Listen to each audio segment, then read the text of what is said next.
നമസ്തേ. ഈ തെറികൾ നമ്മുടെ പോസ്റ്റ് അടിയിൽ തെറികൾ വരുമ്പോൾ അതാരാണ് ആ തെറി ഇട്ടത് എന്നറിയാൻ പ്രത്യേകിച്ച് നോക്കൊന്നും വേണ്ട. അതൊരു തരം മദ്രസ വിദ്യാഭ്യാസത്തിൻ്റെ ഭാഗമായിട്ടുള്ള ആളുകളാണ് ഈ തെറി പച്ചത്തെറി പറയുന്നത് എന്ന് ഞാൻ പോസ്റ്റ് ഇട്ടപ്പോൾ അതിനടിയിൽ വന്നിട്ട് മദ്രസയിൽ അങ്ങനെയൊന്നുമില്ല, മദ്രസയിൽ ഈ പറയുന്ന രീതിയിലൊന്നും പഠിപ്പിക്കുന്നില്ല, നിങ്ങൾ എന്താണ് പഠിച്ചത്? അപ്പോൾ അവിടെ വേണമെങ്കിൽ എനിക്ക് ടൈപ്പ് ചെയ്ത് ഒരു ആൻസർ കൊടുക്കാം. അത് വേണ്ട, അതൊരു പോസ്റ്റായിട്ട് തന്നെ എന്താണ് ഇവരുടെ വിദ്യാഭ്യാസത്തിൻ്റെ തകരാറ് എന്ന് പറഞ്ഞിട്ട് തന്നെ പോകാം. കാരണം ഞാനും മദ്രസയിൽ പഠിച്ചതാണല്ലോ. അപ്പോൾ മദ്രസയിൽ പഠിച്ച എനിക്ക് കൃത്യമായിട്ട് കാര്യങ്ങൾ പറയാൻ അറിയാമല്ലോ. അപ്പോൾ എൻ്റെ മദ്രസ വിദ്യാഭ്യാസത്തിൻ്റെ ഒരു അവസ്ഥ പറഞ്ഞു തന്നെ പോകാം. എൻ്റേത്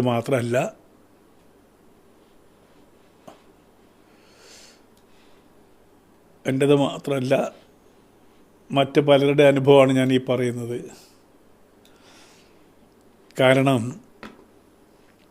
എനിക്ക് തോന്നുന്നു 2014 മറ്റാണ് ആദ്യമായിട്ട് ഒരു പെൺകുട്ടി,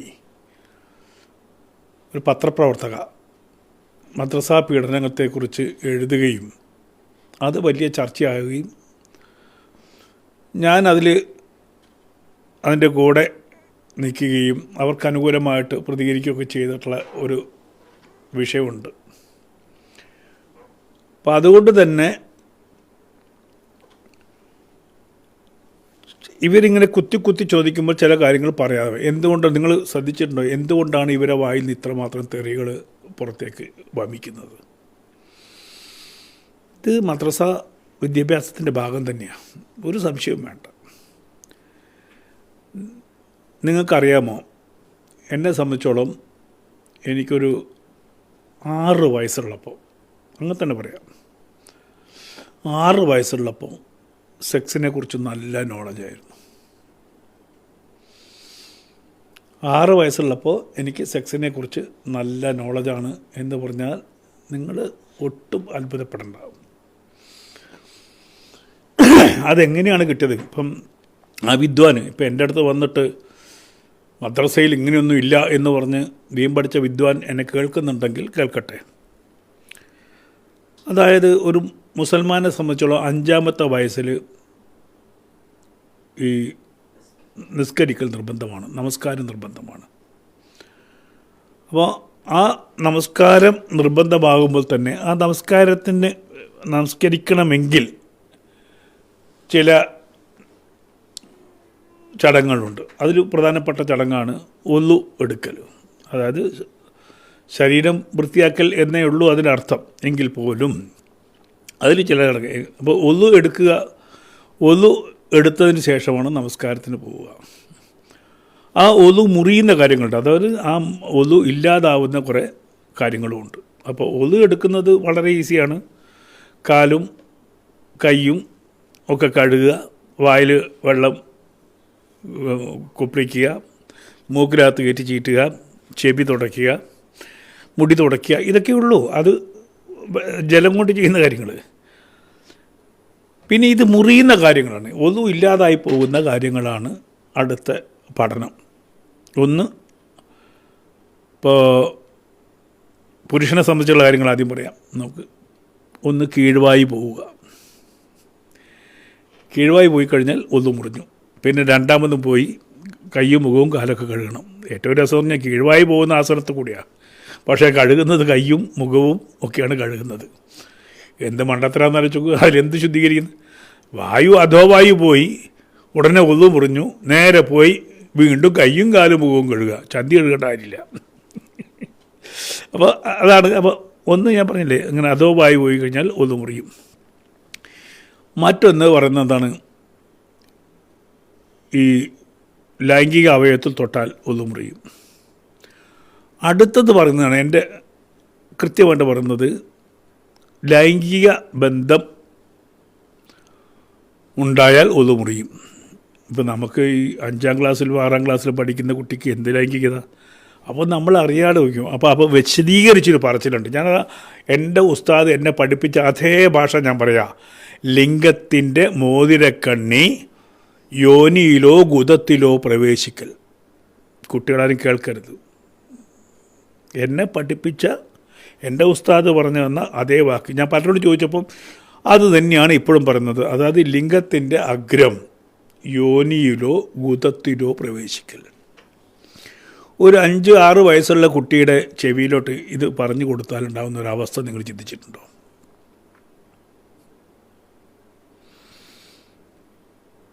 അഞ്ചോ 6 വയസ്സുള്ള ഒരു കുട്ടിക്ക് ആ കുട്ടിയോട് പറഞ്ഞു കൊടുക്കുകയാണ്, ഒതു മുറിയുന്ന കാര്യത്തിൽ പ്രധാനപ്പെട്ടൊരു കാര്യം ലൈംഗികമായിട്ടുള്ള ബന്ധപ്പെടലാണ്. അത് നിൻ്റെ ലിംഗത്തിൻ്റെ മോതിരക്കണ്ണി ഒരു സ്ത്രീയുടെ യോനിയിലോ ഗുദത്തിലോ പ്രവേശിക്കലാണ്. അപ്പോൾ രണ്ടും പറ്റും, യോനിയും പറ്റും ഗുദവും പറ്റും. അപ്പോൾ നമുക്ക് ഈ സംഗതി അറിയില്ല. യോനി എന്ന് പറഞ്ഞാലും അറിയില്ല, ഗുദം എന്ന് പറഞ്ഞില്ല അറിയില്ല.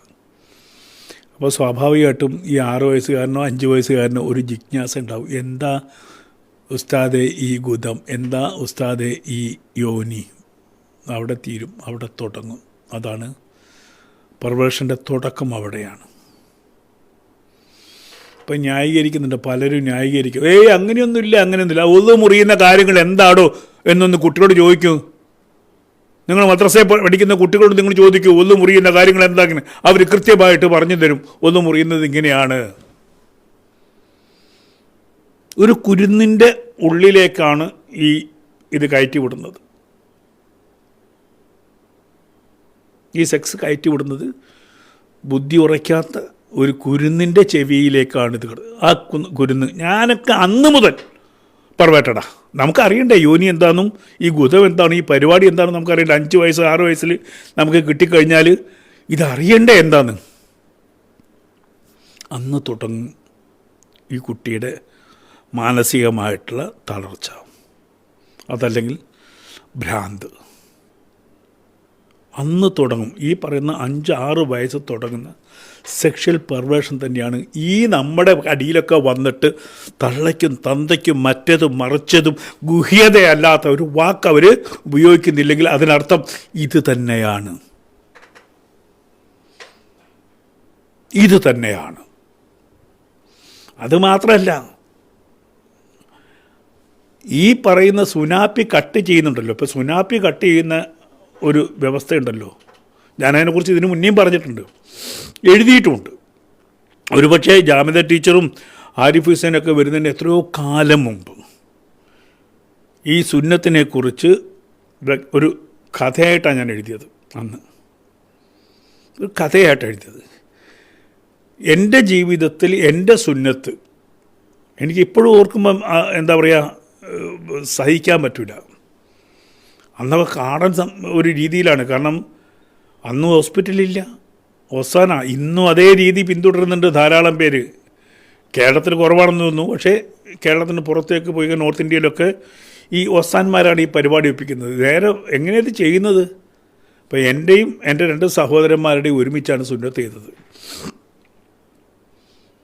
അത് ഞാൻ കാട്ടിലേക്ക് ഓടിപ്പോയി, എന്നെ ഓടിച്ചിട്ട് പിടിച്ചു, ബലം പ്രയോഗിച്ച് കൊണ്ടുവന്നു. ഞങ്ങളുടെ ഒരു റൂമിലേക്ക് കയറ്റിയിട്ട് 3 കട്ടിലിൽ 3 ആളെ ഇരുത്തി, കണ്ണുപൊത്തി, എൻ്റെ 2 കൈയും പിടിച്ച് പുറകോട്ട് മാറ്റിയിട്ട് 2 പേര്, 2 തുട 2 പേര് അപ്പുറത്തേക്ക് ഇപ്പുറത്തേക്ക് മാറ്റി പിടിച്ചു.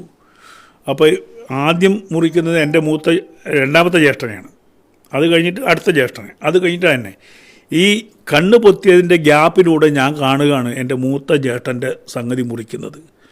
എങ്ങനെയാണെന്ന് അറിയോ? ഒരു ഇറുക്കിൽ വെച്ചിട്ട് ഇതിൻ്റെ തുമ്പ് ഇങ്ങോട്ട് വലിച്ചു പിടിക്കും. എന്നിട്ട് ഈ ഷേവ് ചെയ്യുന്ന കത്തിയുണ്ടല്ലോ, അത് വെച്ച് കോഴീനെ അറക്കുന്നവരെ കൊണ്ട് അറക്കും. ഞാൻ കണ്ടുകൊണ്ടിരിക്കുക, എൻ്റെ നെഞ്ചിങ്ങനെ പിടയുക.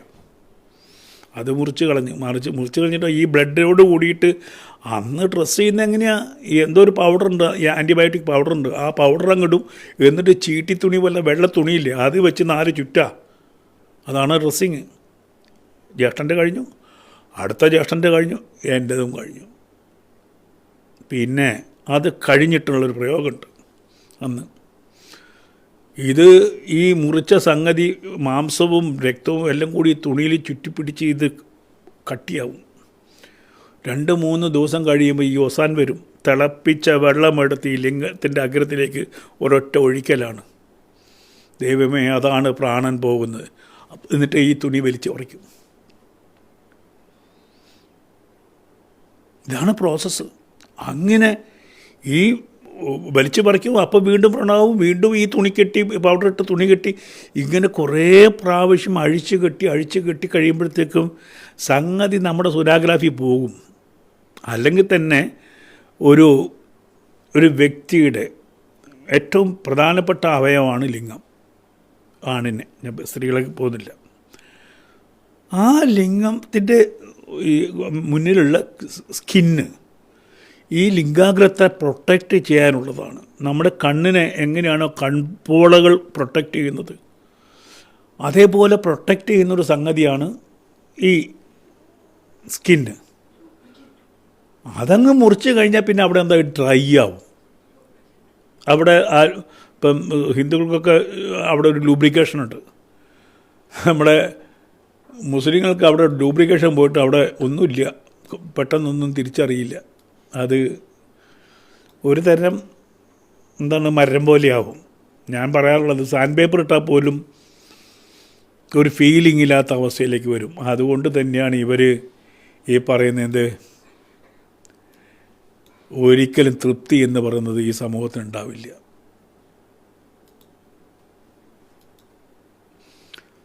സെക്ഷലായിട്ടുള്ള ഒരു തൃപ്തി, പരിപൂർണമായിട്ടുള്ള തൃപ്തി ഈ സമൂഹത്തിന് നഷ്ടപ്പെടും. കാരണം അതിൻ്റെ രീതി അങ്ങനെയാണ്. അതുകൊണ്ടാണ് ഈ ഫ്രസ്ട്രേഷൻ മുഴുവൻ ഈ സമൂഹത്തോട് കാണിക്കുന്നത്. അതുമാത്രമല്ല, ഇവിടെ നിന്ന് പോരാഞ്ഞിട്ട് അങ്ങ് അവിടെ പോയിട്ട് 72 കിട്ടും എന്നുള്ള വിഭ്രാന്തി അല്ലെങ്കിൽ മോഹം ഒക്കെ ഇതുകൊണ്ടുണ്ടാകുന്നതാണ്. സ്വാഭാവികമായിട്ടുള്ള എല്ലാ അവസ്ഥയും വിട്ടിട്ട് ഈ പറയുന്നൊരു മരക്കഷ്ണമായിട്ട് മുന്നോട്ട് പോകുമ്പോൾ ഇനി സ്വർഗത്തിൽ ചെന്നിട്ട് വേണം ഈ സംഗതികളൊക്കെ സാധിക്കാൻ എന്നുള്ള ഒരവസ്ഥയുണ്ടാകും. ഇത് ഓരോ മുസൽമാനും അനുഭവിക്കുന്ന ഒരു സംഗതിയാണ്. അപ്പോൾ ഈ നേരത്തെ പറഞ്ഞ പോലെ 6 വയസ്സ് മുതൽ ഈ സംഗതി, ഈ സുന കൊണ്ടുള്ള പരിപാടി എന്താണെന്ന് കൃത്യമായിട്ട് പഠിക്കുകയും അത് കഴിഞ്ഞിട്ട് സുഹൃത്തുക്കളെടുത്തോ ബന്ധുക്കളെടുത്തോ ഈ സംഗതികളൊക്കെ പ്രയോഗിക്കുകയും. ഞാനിത് വെറുതെ പറയുന്നതല്ല. കാരണം 6 വയസ്സുള്ളൊരു കുട്ടിക്ക് ഈ അറിവ് കിട്ടിക്കഴിഞ്ഞാൽ, നേരത്തെ പറഞ്ഞ പോലെ ഈ യോനിയും ബാക്ക് സൈഡൊക്കെ പ്രയോഗിക്കാം എന്നുള്ള അറിവ് കിട്ടിക്കഴിഞ്ഞാൽ അവനത് പ്രയോഗിക്കില്ലേ? കുട്ടിയല്ലേ, കുട്ടിക്ക് എന്തെങ്കിലും അറിയോ?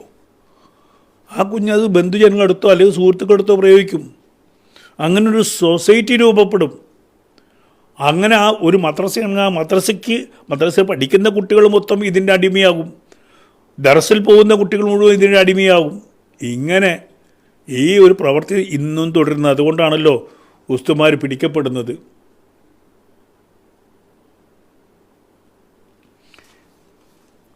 അപ്പോൾ ഞാൻ നേരത്തെ പറഞ്ഞില്ലേ, ഇതെന്താണെന്ന് അറിയാൻ വേണ്ടി ഉസ്താദിനോട് ചോദിച്ചു കഴിഞ്ഞാൽ ഉസ്താദ് ഡെമോൺസ്ട്രേഷൻ കൊടുക്കും. എന്താണ് യോനി എന്ന് പറഞ്ഞു കൊടുക്കും. എന്താണ് ഗുദം, അതിൽ എങ്ങനെയാണ് പ്രയോഗിക്കുന്നതെന്ന് ഈ ഉസ്താദ് പറഞ്ഞു കൊടുക്കും. ഇപ്പം ഞാൻ എനിക്ക് ഒരാൾക്കുള്ള അനുഭവം മാത്രമല്ല അത്. ഒരു ക്ലാസ്സിൽ അവിടെ പെൺകുട്ടികളിരിക്കുന്നുണ്ട്, ആൺകുട്ടികളിരിക്കുന്നുണ്ട്. അവിടെയാണ് ഇത് പറഞ്ഞു തരുന്നത്. ഇന്നും ഇത് സംഭവിക്കുന്നുണ്ട്. കാരണം ഒന്നും പറയുന്നത് പഠിപ്പിക്കണ്ടേ. അപ്പോൾ എൻ്റെ ഒരു സുഹൃത്ത് ഡോക്ടർ, അപ്പോൾ അവർ മദ്രസയിലൊന്നും വിട്ടില്ല, മുസ്ലിം മദ്രസയിലൊന്നും വിട്ടില്ല. എന്നിട്ട് എന്ത് ചെയ്തു, ഈ പഠിപ്പിക്കണമല്ലോ, ഖുർആൻ മതം പഠിപ്പിക്കണമല്ലോ. അങ്ങനെ ഒരു ഉസ്താദിൻ്റെ പ്രൈവറ്റ് ട്യൂഷൻ്റെ ഏർപ്പാട് ചെയ്തു. അപ്പോൾ ഉസ്താദ് വന്ന ഉടനെ ഈ ഡോക്ടർ പറഞ്ഞു, ഉസ്താദെ അൽഫും ബായൊക്കെ പഠിപ്പിച്ചാൽ മതി, ഖുർആൻ മതം പഠിപ്പിച്ചാൽ മതി, വേറൊരു സംഗതി ഉസ്താദ് പഠിപ്പിക്കേണ്ട, അതൊക്കെ ഞാൻ പഠിപ്പിച്ചോളാം എന്ന് പറഞ്ഞു. അങ്ങനെ പറഞ്ഞ് ട്യൂഷന് വന്ന് 4 ദിവസം കഴിഞ്ഞപ്പോൾ ഈ ഡോക്ടറെ കൊണ്ട് മാറുമ്പോൾ ഉസ്താദ് ഒതു മുറിയുന്ന കാര്യം പഠിപ്പിക്കാൻ പോകും. ഇത് അവരെന്നോട് പറഞ്ഞിട്ടുള്ള കാര്യമാണത്.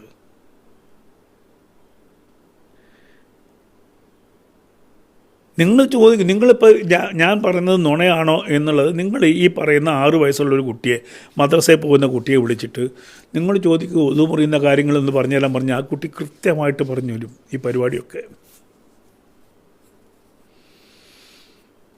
ഇന്ന് വലിയ കുടുംബങ്ങൾ ഈ അവസ്ഥ മനസ്സിലാക്കിയിട്ട് അവർ കുട്ടികളെ മദ്രസയിലേക്ക് വിടുന്നില്ല. ഇതിനിരയാവുന്നത് താഴ്ന്ന ഇടത്തെ സാധാരണക്കാരായിട്ടുള്ള കുട്ടികളാണ് ഇതിന് ഇരയാവുന്നത്. അതാണ് സത്യം. വലിയവന്മാരുടെ മക്കളൊക്കെ വേറെ രീതിയിൽ വളരും. ഈ പറയുന്ന താഴേക്കടയിലെ കുട്ടികൾ ഈ പറയുന്ന ഒതുമുറിയുന്ന കാര്യങ്ങൾ 6-ാമത്തെ വയസ്സ് മുതൽ പ്രയോഗിച്ച് അവനെ സംബന്ധിച്ചോളം ഈ സെക്സ് എന്ന് പറയുന്നത് അമാന്യമായിട്ടൊരു കാര്യമായിട്ട് മാറും. അവിടെ എന്താ പറയുന്നത്, ഈ നല്ല സെക്സൊന്നും അവൻ അറിയാതെ പോകും. അതിൻ്റെ മഹത്വം അറിയാം. എൻ്റെയൊക്കെ ജീവിതമാണത്. കാരണം അറിയേണ്ടുന്ന സമയത്തെ അറിയാൻ പാടുള്ളൂ. പാടില്ലാത്തത് അറിയാൻ പാടില്ലാത്ത ഒരവസ്ഥയിൽ അറിഞ്ഞു കഴിഞ്ഞാൽ ആ കുരുതിൻ്റെ കാര്യം പോക്കാം, ആ കുട്ടിയുടെ കാര്യം പോക്കാം. അത് അവസാന ശ്വാസം വരെയും ഇവനിത് ഹോണ്ട് ചെയ്യും. എന്നോട് ചോദിച്ച സുഹൃത്തിനോട് ഞാൻ മറുപടി പറയുന്നു, ഇത് ജീവിതമാണ്. ക്യാൻസർ സാധ്യത കുറവാണെന്ന്. അങ്ങനെയാണെങ്കിൽ ഇതൊക്കെ പച്ച നുണകളാണ്. അങ്ങനെയാണെങ്കിൽ ഇവിടുത്തെ ഹിന്ദുക്കൾ മുഴുവൻ ക്യാൻസർ ഈ പറയുന്ന ലിംഗത്തിൽ ക്യാൻസർ പിടിച്ച് മരിക്കണ്ടേ?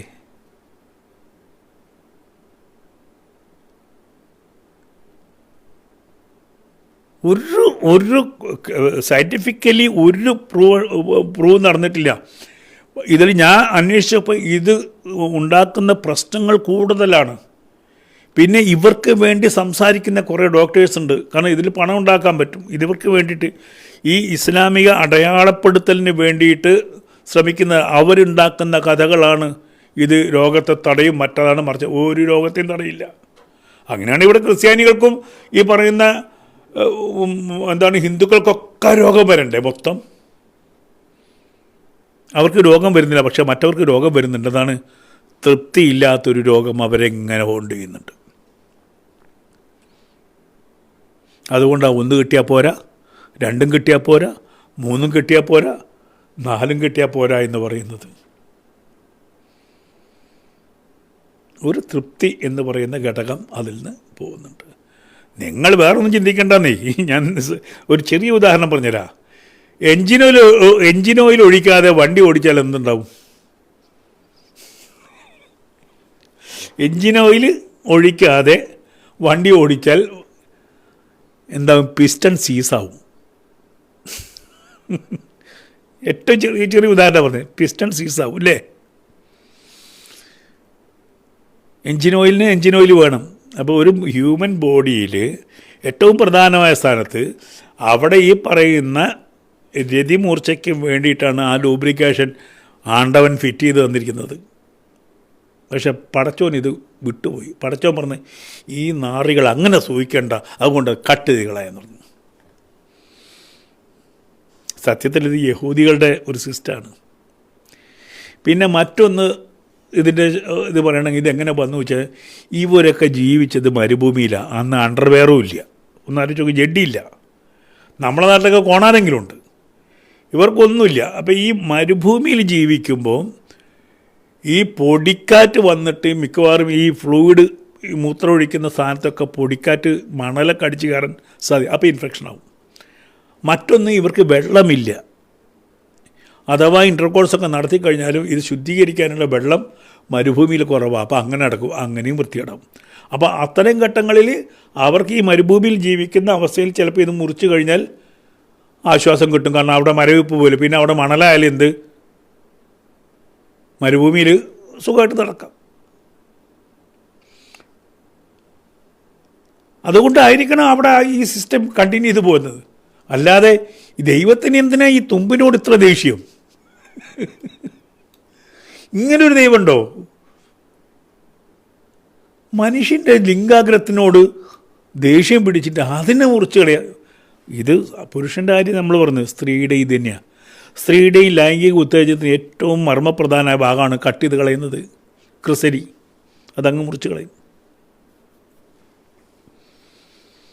ഇത്രയും എന്താണ് പറയുന്നത്, ഒരു മര്യാദയില്ലാത്ത ദൈവത്തിനെ അവിടെ കാണാൻ പറ്റുള്ളൂ. മനുഷ്യൻ്റെ ലൈംഗിക തൃഷ്ണതയെ പോലും ചോദ്യം ചെയ്യുന്ന, അവന് വേണ്ടി സൃഷ്ടിച്ച, കൃത്യമായിട്ടും ഫ്ലൂയിഡ് നൽകുന്ന അവൻ്റെ ആ സ്കിന്നിനെ മുറിച്ച് കളഞ്ഞിട്ട് അവിടെ ഒരു പാറപ്പുറം പോലെയാക്കി കഴിഞ്ഞാൽ എന്താണ് ദൈവത്തിന് കിട്ടുന്നത്? ഏറ്റവും കൂടുതൽ ഹോമോസെക്ഷൽ ഉണ്ടാകുന്നത് ഏത് സമൂഹത്തിൽ നിന്നാണ്? ചിന്തിച്ച് നോക്കൂ.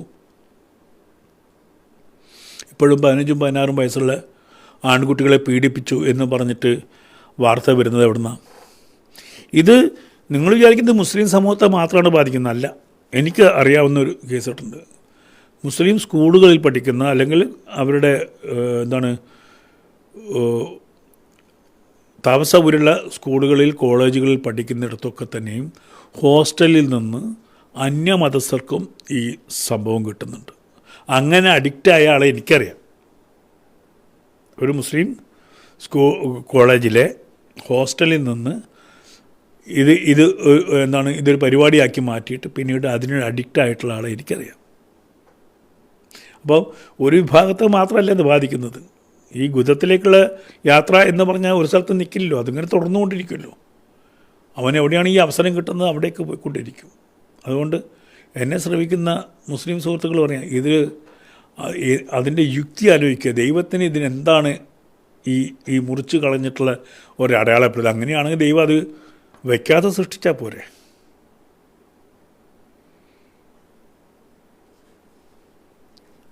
ഞാൻ എൻ്റെ വളരെ കുരുന്ന് ആയിരുന്ന സമയത്ത് എൻ്റെ പള്ളിയുടെ ഹൗദെന്ന് പറയും, കുളം, മൂത്രപ്പുരയിലും മദ്രസയിലും കണ്ടതും കേട്ടതുമായിട്ടുള്ള കാര്യങ്ങൾ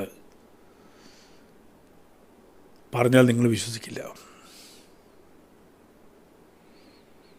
എങ്ങനെയാണ് കുട്ടികളെ ദുരുപയോഗപ്പെടുത്തുന്നത് എന്ന് കൃത്യമായിട്ടും ഞാൻ അറിഞ്ഞിട്ടുണ്ട്. എൻ്റെ സുഹൃത്തുക്കളൊക്കെ ഇതിന് വിധേയരായിട്ടുണ്ട്.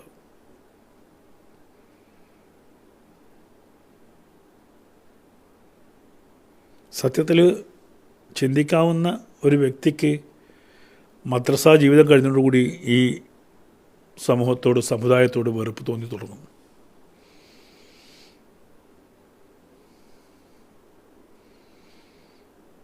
ഒരു മുസ്ലിം പെർവേർട്ടഡ് ആവുന്നതിൽ പ്രധാന പങ്ക് മദ്രസയ്ക്കാണ്. ഞാൻ ഈ പറയുന്ന ഇത് ചെയ്ത് ജയിലിൽ കിടക്കുന്ന ആൾക്കാരെയൊക്കെ ഒന്ന് നിങ്ങൾ പഠിച്ചു നോക്കൂ. ഉസ്താദുമാരെ ആണെങ്കിലും ആരെയാണെങ്കിലും നിങ്ങൾ പഠിച്ചു നോക്കൂ. ഇത് എവിടെ നിന്നാണ് കിട്ടിയത്, ഇതെങ്ങനെയാണ് തുടങ്ങിയത്. പക്ഷെ പഠിക്കില്ല. നമ്മുടെ സമൂഹം എല്ലാവരും കുറ്റവാളികളാക്കി കുറേ ആൾക്കാർ ഈ പറയുന്ന മതത്തിൻ്റെ സഹായത്തോടെ രക്ഷപ്പെടും, കുറച്ച് ആൾക്കാർ ശിക്ഷിക്കപ്പെടും. പക്ഷേ ഇതെങ്ങനെ, എന്തുകൊണ്ടുണ്ടാവുന്നു എന്നുള്ള ഒരു ശാസ്ത്രീയ പഠനം ആരും ചെയ്യില്ല. കുട്ടികൾ വീണ്ടും വീണ്ടും അനുഭവിക്കുക. അവരിതുപോലെ അധമവികാരത്തിന് അടിമയായി ജീവിതകാലം മുഴുവനും അങ്ങനെ ജീവിക്കുക.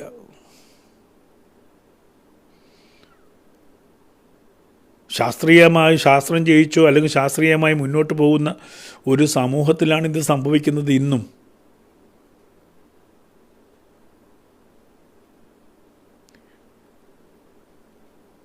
ഇത് പേര് പറയാൻ പറ്റില്ല, എന്നാലും ഞാൻ ഇവിടെ ഒരു 10-40 അറബികൾ വന്ന ഒരു സീരിയൽ ഉണ്ടായിരുന്നു. വർഷങ്ങൾ 2003-2004. അപ്പോൾ അന്ന് അറബിയോട് സംസാരിച്ചപ്പം അറബി അവിടുന്ന് കേട്ട് വന്നത് കോഴിക്കോട് എന്ന സ്ഥലത്ത് പുരുഷവേശികളെ ഇഷ്ടം പോലെ കിട്ടുന്നു. അപ്പോൾ അവരന്ന് കടവിലാണ് താമസിച്ചത്. ഇയാൾ എന്നോട് ചോദിച്ചു, ഇവിടെ എങ്ങനെ? ഞാൻ പറയും, ഞാനോ കിട്ടില്ല, അങ്ങനെയൊന്നും കിട്ടില്ല, വെറുതെ നിങ്ങൾ ആരോ പറഞ്ഞു പറ്റിച്ചതാണ് എന്ന് പറഞ്ഞ് ഷൂട്ടിംഗ് നടക്കുന്ന 2-3 ദിവസം കഴിഞ്ഞപ്പോൾ ഇയാൾ എൻ്റെ അടുത്ത് വന്നിട്ട്, എടാ നീ എന്നെ പറ്റിച്ചില്ലേ? എന്തേ? എനിക്ക് കിട്ടി, സിറ്റിയിലൊരു ഹോട്ടലിൽ ഇത് കിട്ടും, അവിടുത്തെ ബോയ്സ് ഇതാണ്, അറബിയ പറഞ്ഞെന്നെനിക്ക്. ഈ കോഴിക്കോട് നഗരത്തിൻ്റെ ഹൃദയത്തിൽ ഇത് അറേഞ്ച് ചെയ്ത് കൊടുക്കുന്ന അറബികൾക്ക് ഇത് അറേഞ്ച് ചെയ്ത് കൊടുക്കുന്ന അവർക്ക് സ്ത്രീകളെ വേണ്ട, പുരുഷന്മാരെയാണ് വേണ്ടത്, പയ്യന്മാരെയാണ് വേണ്ടത്. അത്തരത്തിൽ ഉള്ള ഹോട്ടലുകളുണ്ട്.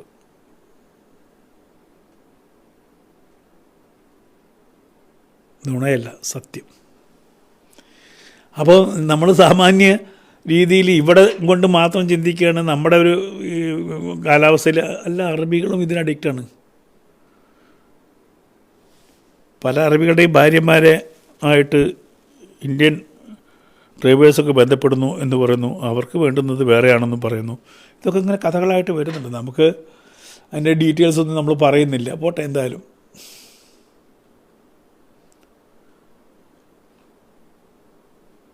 അപ്പോൾ ഞാനീ പറഞ്ഞത്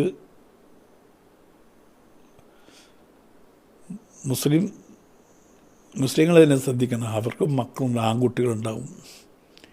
ഇത് മുറിച്ച് കളഞ്ഞിട്ട് ഈ കൊച്ചിലെ ഒരു 10-18 വയസ്സാവട്ടെ തന്നെ.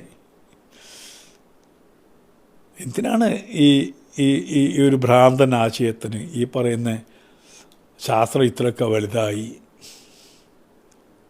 അപ്പോൾ അത് ഏത് സമുദായത്തിലാണെങ്കിലും ഇത്തരം കാര്യങ്ങളുണ്ടെങ്കിൽ നമ്മളത് ഒഴിവാക്കണം, വേണ്ടെന്ന് വെക്കണം. ഈ തുമ്പ് നോക്കിയിട്ട് ശിക്ഷിക്കുന്ന ഈശ്വരന് എന്ത് ഈശ്വരനാണ്? അതിൽ തന്നെ മനസ്സിലായിക്കൂടെ ആ ഈശ്വര തത്വം ഏറ്റവും മ്ലേച്ഛമാണെന്ന്.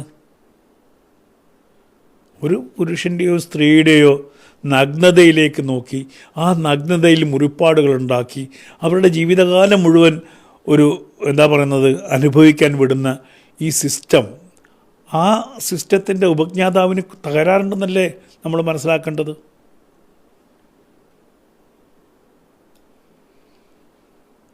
ഇതൊന്നും പറയാൻ ഉദ്ദേശിച്ചല്ല. കാരണം നിങ്ങൾ നോക്കിയറിയാം, തൊട്ട് മുമ്പുള്ള പോസ്റ്റിൽ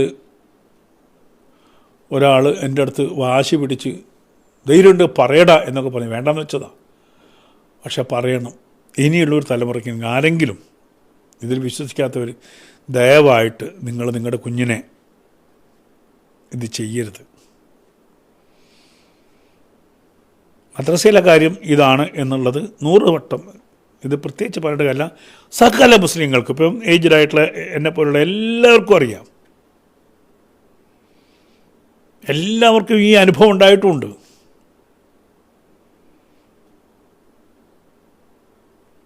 എല്ലാവർക്കും അറിയുന്ന കാര്യം ഞാൻ പറയുന്നത്. ഇന്നിപ്പോൾ അത്രയേ ഉള്ളൂ.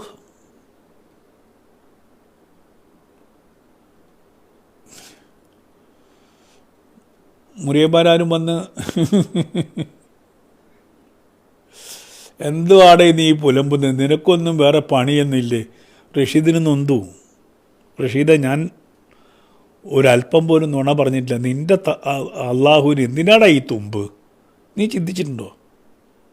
നിൻ്റെ തുമ്പ് അള്ളാഹ്ക്ക് കിട്ടിയിട്ട് എന്ത് കാര്യം? ഒന്ന് പറ.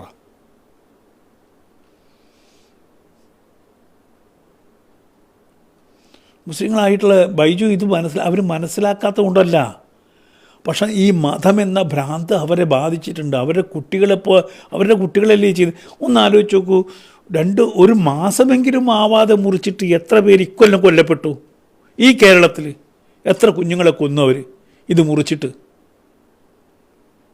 ഒന്ന് ചിന്തിച്ചിട്ടുണ്ടോ? ഈ ദൈവത്തിന് ഈ തുമ്പ് മുറിച്ചിട്ട് എന്ത് കിട്ടാനാ? അതും വേറൊരു രസം അറിയോ നിങ്ങൾക്ക്? ഇത് നിർബന്ധിതമല്ല. ഈ പ്രക്രിയയ്ക്ക് പറയുന്ന പേര് സുന്നത്ത്. സുന്നത്ത് എന്ന് പറഞ്ഞാൽ എന്താ അർത്ഥം? ചെയ്താൽ കൂലിയുണ്ട്, ചെയ്തില്ലെങ്കിൽ കുഴപ്പമില്ല. എൻ്റെ ഇവിടെ വന്ന് റഷീദോ എന്താ അദ്ദേഹത്തിൻ്റെ പേര്, ആരാരും കേട്ടത്, അദ്ദേഹത്തോട് പറയുകയാണ്, നിങ്ങളൊന്ന് ചെയ്തു, ഇതിൻ്റെ പേര് സുന്നത്ത്. സുന്നത്ത് എന്ന് പറഞ്ഞു കഴിഞ്ഞാൽ എന്താ? ചെയ്തിട്ടില്ലെങ്കിൽ ഒരു കുഴപ്പമില്ല, ചെയ്താൽ കൂലിയുണ്ട്, ചെയ്തിട്ടില്ലെങ്കിൽ കുഴപ്പമില്ല. പിന്നെ എന്തിനാണ് ഇത് മുറിച്ച് കളയുന്നത്?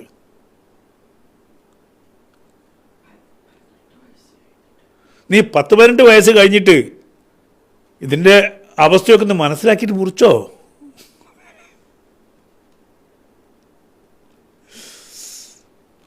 ഇല്ലെങ്കിൽ ഈ അനുഭവിക്കും, ഇതിൻ്റെ തലമുറകളും അനുഭവിച്ചുകൊണ്ടേയിരിക്കും. എത്ര കാലമായാലും ഇതൊന്നും പോവില്ല.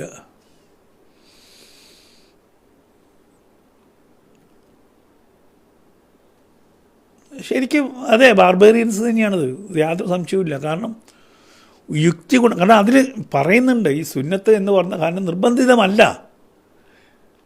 പിന്നെ എന്തിനാണ് ഇത് എന്ന് പറയുന്നത്? അന്ന് യഹൂദികൾ ചെയ്തിരുന്ന അതേ ചടങ്ങെടുത്ത് ഇങ്ങോട്ടെടുത്തിട്ട് ചെയ്യുകയാണ്.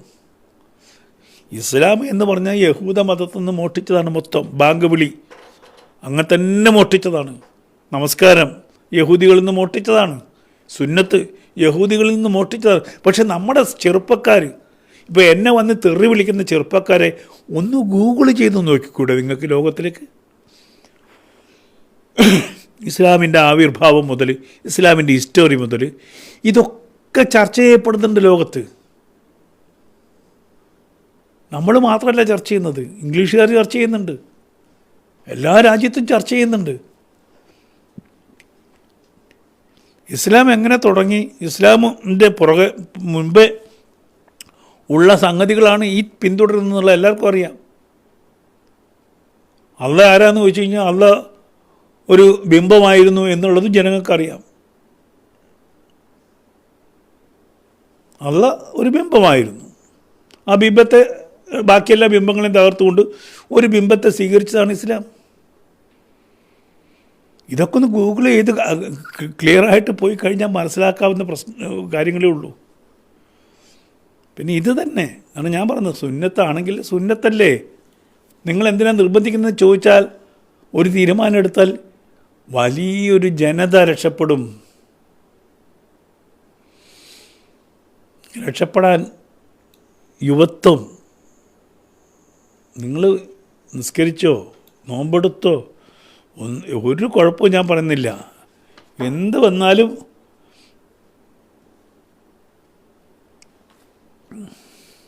ഞാൻ ഇതിനുള്ള പ്രതിഷേധം എന്നോ അറിയിച്ചതാണ്.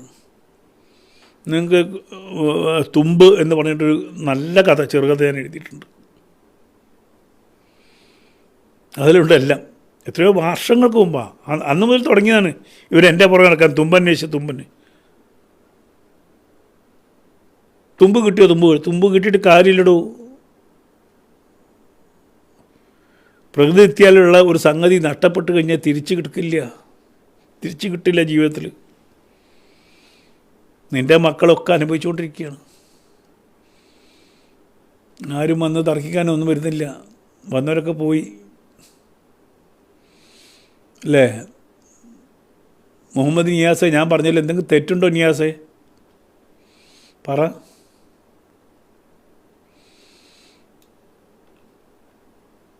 എന്തുവാണ് മറ്റേ റഷീദെ, നിൻ്റെ തുമ്പില്ലാത്തതുകൊണ്ട് നിനക്ക് കുഴപ്പമൊന്നുമില്ലേ? എനിക്കൊരു കുഴപ്പമില്ലെന്ന് പറയും. തുമ്പുള്ള ഒരവസ്ഥ അറിഞ്ഞാലല്ലേ തുമ്പില്ലാത്ത അവസ്ഥയ്ക്ക് കുഴപ്പമുണ്ടോയെന്ന് മനസ്സിലാവുള്ളൂ. റഷീദെ, നിനക്ക് തുമ്പുണ്ടായിരുന്നുണ്ടെങ്കിൽ എന്തായിരുന്നു അവസ്ഥ നിനക്കറിയണമെങ്കിൽ തുമ്പുണ്ടാവണ്ടേ? അറ്റ്ലീസ്റ്റ് ഒരു 10-15 വയസ്സ് വരെ തുമ്പുണ്ടായിരുന്നെങ്കിൽ തുമ്പുണ്ടായിരുന്നതും തുമ്പില്ലാത്ത അവസ്ഥ എന്താണ് അതിൻ്റെ വ്യത്യാസം എന്ന് നിനക്ക് പറയാൻ പറ്റുന്നേ? നടക്കില്ല. 4 വയസ്സിൽ 4 ദിവസം കഴിഞ്ഞിട്ടോ അല്ലെങ്കിൽ 4 വയസ്സിൻ്റെ ഉള്ളിലോ ഇത് സംഗതി പൊളിച്ച് കളയില്ലേ? ഞാൻ പുലമ്പുന്നതല്ല, ഈ സുന്നത്തല്ലടോ, ഫർളല്ലല്ലോ എന്നെങ്കിലും ചിന്തിച്ചൂടെ മണ്ട?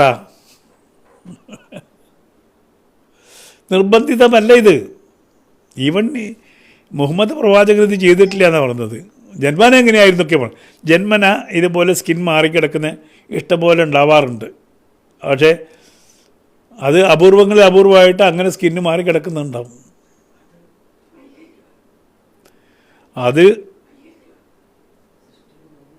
അത് സൃഷ്ടിയുടെ വൈകല്യമാണ്. അതായത് വലിയ ഗുണമൊന്നുമല്ല.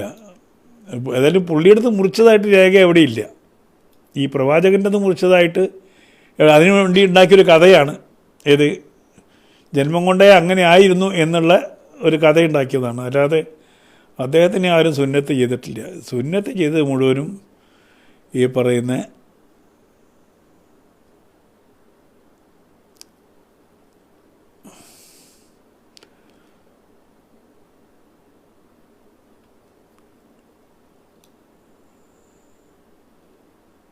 തീർച്ചയായിട്ടും ഒരു ഒരു ഒരു മതഭ്രാന്തി പിടിച്ച് പഠിപ്പിക്കുന്ന ഈ മദ്രസകൾ ഒരു നാടിൻ്റെ ശാപമാണ്, യാതൊരു സംശയമില്ല.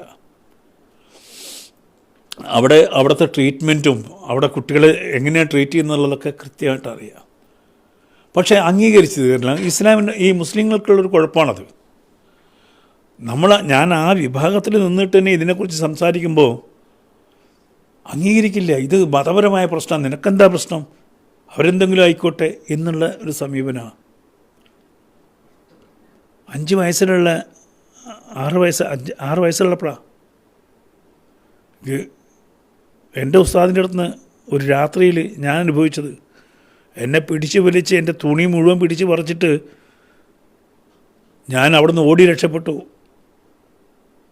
പിറ്റേന്ന് ഞാൻ ക്ലാസ്സിൽ ചെന്നപ്പോൾ ഉസ്താദിന് തലേന്ന് കിട്ടാത്തതിൻ്റെ വൈരാഗ്യം ഭയങ്കരമായിട്ടുണ്ടായിരുന്നു. അങ്ങനെ ഉസ്താദ് ഇങ്ങനെ ചോദിച്ചു, അന്ന് വലിയ ശിക്ഷ എന്ന് പറഞ്ഞാൽ ബെഞ്ചിൻ്റെ മുകളിൽ കയറി നിൽക്കുന്ന ഒരു ശിക്ഷയുണ്ട്. അപ്പം ഉസ്താദ് അന്ന് ഭൂമി 7 ആകാശം, അതിൻ്റെ അപ്പുറത്തെന്താ 7 ആകാശം, അതിൻ്റെ മുകളിൽ പടച്ചെന്ന് പറഞ്ഞു. അപ്പോൾ എനിക്ക് തലേന്ന് ഉസ്താദിനുള്ള ദേഷ്യത്തിൽ ഞാൻ ചോദിച്ചു, അതിൻ്റെ അപ്പുറത്തെന്താ ഉസ്താദ്? അതിൻ്റെ അപ്പുറത്ത് എൻ്റെ വാപ്പാന്ന് പറഞ്ഞു എൻ്റെ അടുത്ത്. ഞാൻ പറഞ്ഞു അതിൻ്റെ അപ്പുറത്തോന്ന് ചോദിച്ചു. ഉസ്താദ് ദേഷ്യം പിടിച്ചിട്ട് കയറി നിൽക്കടാ ബെഞ്ചിൻ്റെ മുകളിൽ എന്ന് പറഞ്ഞു. ഞാൻ ബെഞ്ചിൻ്റെ മുകളിൽ കയറിയില്ല. ഞാൻ പറഞ്ഞു നിൽക്കൂലെന്ന്. നിൽക്കടാന്ന് പറഞ്ഞു. നിൽക്കൂലെന്ന് പറഞ്ഞു. നിൽക്കടാ നായിൻ്റെ മോനെന്ന് ഉസ്താദ് എന്നോട് പറഞ്ഞു. ഞാൻ തിരിച്ച് നിൽക്കൂലടാ നായിൻ്റെ മോനെന്ന് ഞാനും പറഞ്ഞു. ഒറ്റ മദ്രസയിൽ. പിന്നെ മദ്രസയിൽ പോയില്ല. പക്ഷേ എൻ്റെ വീട്ടിൽ നിന്ന് നല്ല തല്ല് കിട്ടി. എന്നെ അന്ന് തല്ലിയ ജ്യേഷ്ഠൻ മരിച്ചുപോയി. ഇപ്പോൾ അദ്ദേഹം ഉണ്ടെങ്കിൽ അദ്ദേഹത്തിന് വേദന തോന്നിയേനെ. ഇത് വീട്ടിൽ പറയാൻ പറ്റുമോ? ഉസ്താദ് എന്നെ ആക്രമിക്കാൻ വന്നു എന്നുള്ള കാര്യം വീട്ടിൽ, അന്നത്തെ കാലത്ത് വീട്ടിൽ ഉസ്താദുമാർക്ക് അങ്ങനത്തെ വിലയാന്നേ. ആ ജ്യേഷ്ഠൻ മുളവടി വെച്ചിട്ട് എന്നെ ഒരു 4-5 മണിക്കൂർ തല്ലി മദ്രസയിൽ പോകാത്തതിന്. ഞാൻ പോവില്ലെന്ന് പറഞ്ഞു. പിന്നെ മദ്രസയിൽ പോയിട്ടില്ല. അത് കഴിഞ്ഞിട്ട് മദ്രസയിൽ പോകുന്ന സമയത്ത് ഇതുപോലെ നിർബന്ധിക്കുമ്പോൾ ഞാൻ നേരെ സ്കൂളിലേക്ക് ഓടും. സ്കൂളിലേക്ക് ഓടിയിട്ട് സ്കൂളിൽ പോയി കളിക്കും. രാവിലെ 7 മണി മുതൽ 7 to 9 മദ്രസ കട്ട് ചെയ്യും. അവിടെ അന്ന് തപ്പ് മുട്ടിക്കൊണ്ടിരുന്ന പരിപാടിയുണ്ട്. ഈ വെളിച്ചെണ്ണയുടെ പാട്ടയും മുട്ടിയിട്ട് മദ്രസയിൽ നിന്ന് കുട്ടികൾ വന്നിട്ട് ഈ മദ്രസ കള്ളന്മാരെ പിടിച്ചുകൊണ്ടുപോകും. പരസ്യമായിട്ട് തപ്പ് മുട്ടിക്കൊണ്ടുപോകാൻ പറയും. അങ്ങനെ എന്നെ പിടിക്കാൻ വന്നവരെ ഞാൻ അടിച്ചു. അന്ന് എൻ്റെ കൂടെ കുറേ ആദിവാസി പിള്ളേരുണ്ടായിരുന്നു. അന്ന് ഈ പറയുന്ന ഈ ചരട് കെട്ടിയ കുറുമ്പൻ പിള്ളേരുണ്ടായിരുന്നു. അവരും എൻ്റെ കൂടെ കൂടി തല്ലാൻ. അങ്ങനെ എന്നെ പിടിക്കാൻ വന്നവരെ അടിച്ചു ഓടിച്ചത്. ആ ഉസ്താദിൻ്റെയൊക്കെ പേര് നമ്മളിപ്പോൾ വിളിച്ച് പറയാത്ത എന്താണെന്നറിയോ? വലിയ മക്കളുണ്ട് അവർക്ക്, അവരനുഭവിക്കേണ്ടി വരും ഇതിൻ്റെ ദുരിതങ്ങളൊക്കെ, നാണക്കേടും.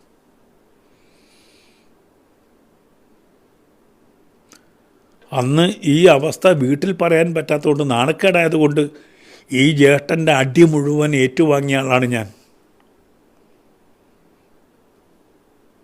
ഇന്നത്തെ ബോധം നമുക്കന്നില്ലല്ലോ. കാരണം ഈ നാറികൾ ആഴ്ചയിൽ വന്ന് എൻ്റെ ഉമ്മ കോഴിയൊക്കെ ഉണ്ടാക്കി വിളമ്പി കൊടുക്കുകയാണ് ഉസ്താദുമാർക്ക്. ആഴ്ചയിൽ ഒരു ദിവസമുണ്ട് ഓരോ ഉസ്താദിനും, മാറി മാറി വരും. അവരിവരെ എന്തോ ദൈവമായിട്ട് കണക്കാക്കിയിട്ടാണ്. ഉസ്താദ് വരുന്നുണ്ട്, ഞങ്ങൾക്കൊന്നൊരു കോഴിമുട്ട കിട്ടൂല, ഉസ്താദിന് കോഴിമുട്ട ഉണ്ടാവും, കോഴിയുണ്ടാവും. അങ്ങനെ തീറ്റിപ്പോറ്റുന്ന വർഗ്ഗാണേ. അവരെക്കുറിച്ച് ഞാൻ പറഞ്ഞാൽ ഇല്ലായ്മ പറയാന്ന് പറഞ്ഞാൽ എന്നെ തല്ലും വരും അന്നത്തെ കാലത്ത്. പിന്നീട് ഞാൻ പഠിച്ച മദ്രസയിൽ നിന്ന് ഒരുപാട് ആൾക്കാർക്ക് തല്ലുകൊള്ളുകയും പുറത്ത് പോവുകയും ഒക്കെ ചെയ്തിട്ടുണ്ട് ഈ കാലഘട്ടത്തിൽ. പക്ഷെ അന്ന് ഉസ്താദന്മാരെ അങ്ങനെ ആരും മിണ്ടൂല ഉസ്താദന്മാർക്കെതിരെ. അന്ന് ആണും പെണ്ണും ഒക്കെ സഹിച്ചു. പെർവർട്ടാറായിട്ടുള്ള കുറേ ആൾക്കാരുണ്ട്, അത്രേ പറയാനുള്ളൂ.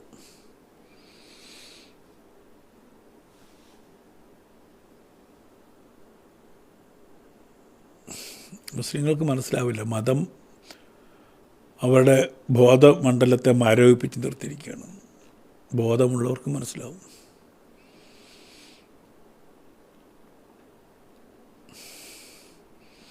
ഇനിയിപ്പോൾ ഇതിനുള്ള തെറികൾ മൊത്തം കിട്ടും.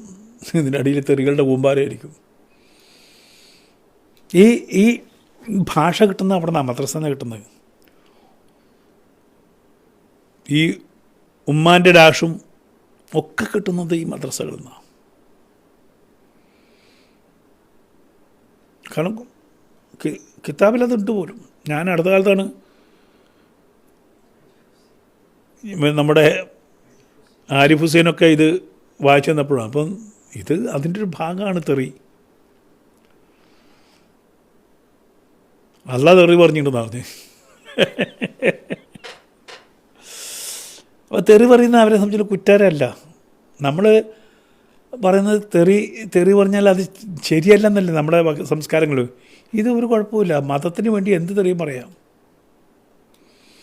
ആ വിശ്വാസത്തിന് വേണ്ടി ആരുടെ തന്തയ്ക്കും തള്ളയ്ക്കും വിളിക്കാം. ഏറ്റവും രസകരമായ സംഭവം എന്താ അറിയോ? ഞാൻ ചിരിക്കും. ഇപ്പം എൻ്റെ തന്തയ്ക്ക് വിളിക്കുന്നവരുണ്ടല്ലോ. എൻ്റെ തന്തയാണ് മീനങ്ങാടി പള്ളി ഉണ്ടാക്കിയത്.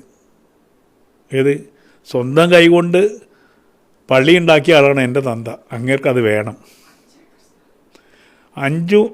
ഏകദേശം 5, അത് മൈതാനിക്ക് ഒരു 5 ഏക്കർ, 4-5 എല്ലാം കൂടി 5-10 ഏക്കർ സ്ഥലം പള്ളിക്ക് കൊടുത്തിട്ടുണ്ട് എൻ്റെ വാപ്പ. മൂപ്പർക്ക് അത് വേണമെന്നേ. ഈ തെണ്ടികൾ മൂപ്പര് അങ്ങനെ പറയണം. അതേപോലെ എൻ്റെ ഉമ്മ ആരിഫ് ഹുസൈൻ പറഞ്ഞ പോലെ മരിക്കുന്നത് വരെയും 5 ഒത്ത് നിസ്കരിച്ച് മരിച്ച ആളാണ് എൻ്റെ ഉമ്മ. ആ ഉമ്മാൻ്റെ പൂവാണ് ഇപ്പം ഈ നാറികൾ പറഞ്ഞുകൊണ്ട് നടക്കുന്നത്. അപ്പോൾ എനിക്ക് ചിരിയാ വരുന്നത്. ഏത് എന്നെയല്ല പറയുന്നത്, എൻ്റെ ഉമ്മാനെ എൻ്റെ വാപ്പാനെയാണ് ഇവരിങ്ങനെ തെറി പറഞ്ഞുകൊണ്ടിരിക്കുന്നത്. രണ്ടും പടച്ചോന് വേണ്ടി തലകുത്തി മറിഞ്ഞ ആൾക്കാർ. എന്തൊരു ഗതികാടാണ് നിങ്ങളുടെയൊക്കെ. ഇനി ഞാൻ പറയും, എൻ്റെ ഉമ്മക്കും അത് വേണം, എൻ്റെ വാപ്പാക്കും അത് വേണം. ഈ പറയുന്ന എന്താ തള്ളാഹുവിന് വേണ്ടിയിട്ട് ജീവിച്ച ആൾക്കാരവർ. അവർക്ക് ഈ പറയുന്ന ഈ തള്ളാഹുവിൻ്റെ മക്കളുടെ നിന്നുള്ള തെറി മുഴുവൻ കേൾക്കണമെന്നേ.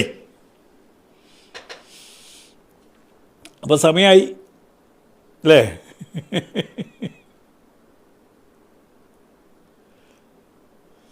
മോശം അനുഭവമാണ്. പക്ഷേ ഇത് മക്കളെ വിട്ടിട്ടില്ലെങ്കിൽ ഇവർ മഹലിൽ നിന്ന് അത്രമാത്രം പ്രശ്നം ഉണ്ടാവും. ഈ ഇസ്ലാം സമൂഹത്തെ സംബന്ധിച്ചിടത്തോളം മഹല് എന്ന് പറയുന്നത് വലിയൊരു പ്രശ്നമുള്ള സ്ഥലമാണ്. അവന് മരിച്ചാൽ കബറടക്കണമെങ്കിൽ മഹല് അവിടെ വേണം, പള്ളി വേണം. അവൻ്റെ മദ്രസയിൽ കുട്ടികൾ പോയില്ലെങ്കിൽ അവൻ്റെ മക്കളുടെ വിവാഹം നടക്കില്ല, പ്രശ്നങ്ങളാവും. സംഘടിതമായിട്ടുള്ള രൂപത്തിലുള്ള 2 മതങ്ങളാണ് ക്രിസ്ത്യൻ മതവും ഇസ്ലാം മതവും. ക്രിസ്തു മതത്തിന് അറ്റ്ലീസ്റ്റ് തെമ്മാടിക്കുഴിയെങ്കിലും ഉണ്ട്. ഇസ്ലാം മതത്തിന് അങ്ങനെ തെമ്മാടിക്കുഴിയൊന്നുമില്ല. അപ്പോൾ അവൻ്റെ മരണം, അവനെ കുഴിച്ചിടൽ, അവരുടെ മക്കളുടെ വിവാഹം, ഇതൊക്കെ വെച്ച് വരിച്ച് കെട്ടി മുറുക്കി കഴിഞ്ഞാൽ പിന്നെ അവർക്ക് എവിടെ നിന്ന് വിട്ടുപോകാൻ പറ്റുന്നത്? അതിൻ്റെ അകത്ത് കിടന്ന് ഞെരിപിരി ഉള്ളുകയുള്ളൂ. നിങ്ങൾ മദ്രസയിൽ പോകുന്ന കുട്ടികളെ ഇവിടുത്തെ പൊതുസമൂഹം ഒന്ന് കൗൺസിൽ ചെയ്യട്ടെ, സർക്കാരൊന്ന് കൗൺസിൽ ചെയ്യട്ടെ. വിവരങ്ങളൊക്കെ പുറത്തു വരും.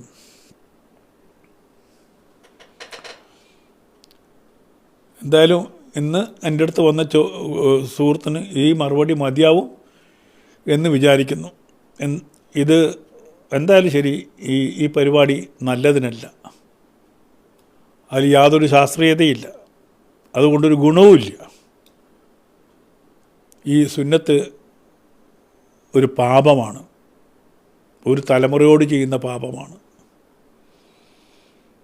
അതിനെ ഉപദേശിക്കുന്ന ദൈവത്തിന് ഇച്ചിരി ബുദ്ധി കുറവാണെന്ന് ഞാൻ പറയുള്ളൂ. ഇനി ദൈവം അങ്ങനെ പറഞ്ഞു, ദൈവം എന്നിട്ടും ഉറപ്പിച്ച് പറഞ്ഞില്ല, മുറിക്കണം എന്ന് പറഞ്ഞില്ല. സുന്നത്താണ്, വേണമെങ്കിൽ മുറിച്ചാൽ മതി. ഈ നിർബന്ധമായിട്ട് മുറിക്കുന്ന അല്ലെങ്കിൽ മുറിക്കാൻ പ്രേരിപ്പിക്കുന്ന ഇതിൻ്റെ നേതൃത്വത്തിലുള്ള പണ്ഡിത ശിരോമണികൾ അവർ ചിന്തിക്കട്ടെ. സ്വന്തം സമുദായം എങ്ങോട്ടാണ് പോകുന്നത് അവർ ചിന്തിക്കട്ടെ. അത്രേ പറയാനുള്ളൂ.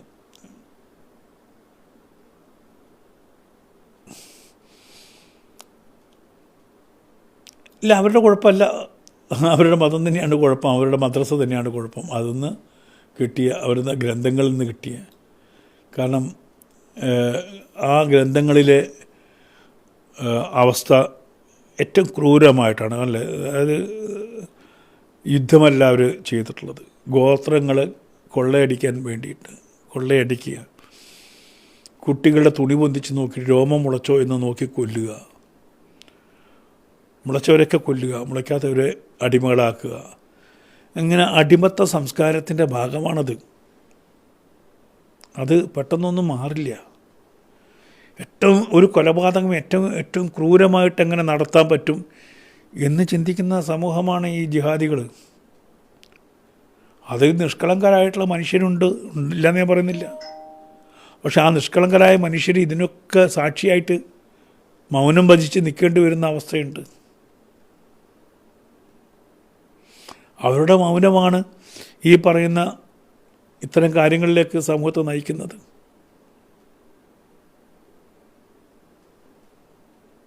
ഇന്ന് ലഹരി ഏറ്റവും കൂടുതൽ യൂസ് ചെയ്യുന്ന, വിൽക്കുന്ന ആളുകളാരാണ്? ആ സമൂഹം ചിന്തിക്കട്ടെ. പാകിസ്ഥാൻ്റെ വരുമാനം എന്താണ്? ലഹരിയാണ്. അഫ്ഗാനിലും എന്താണ് സ്ഥിതി?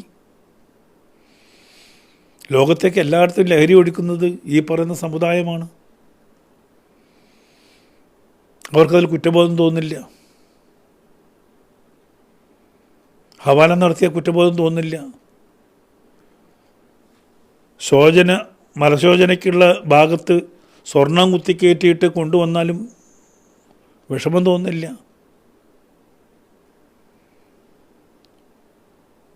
ഒരു പൊതു സമൂഹത്തിൻ്റെ മുന്നിൽ തങ്ങളുടെ ആളുകൾ ഇങ്ങനെ നാണം കെട്ട് പോകുന്ന പ്രവർത്തനം ചെയ്യുമ്പോഴും ആരും മിണ്ടുന്നില്ല. ഒരു സമസ്തയും ഇറങ്ങുന്നില്ല. ഏത് വിധേനയും പണമുണ്ടാക്കിയാൽ മതി എന്ന് പറയുന്ന ഒരവസ്ഥയിലേക്ക് പോകുമ്പം സമൂഹം നഷ്ടപ്പെടുന്നത് മറ്റുള്ളവർക്കല്ല, അവർക്ക് തന്നെയാണ് നഷ്ടപ്പെടുന്നത്. പക്ഷേ അവർ കാരണം കുറേ ആൾക്കാർ ഇതിലേക്ക് ഇരയായിട്ട് മാറും. കുട്ടികൾ, അവരവരുടെ കുട്ടികൾ തന്നെ ഈ സമൂഹം കൊണ്ട് കൊടുക്കുന്ന മിഠായി തിന്ന് ലഹരിക്കടിമയായി ഇല്ലാതെ. ലഹരിക്ക് ജാതിയോ മതമില്ല, ആരുപയോഗിച്ചാലും തട്ടിപ്പോവും, ക്രിമിനലാവും. അതാ സമൂഹം മനസ്സിലാക്കിയാൽ നല്ലത്. അത്രയേ ഉള്ളൂ.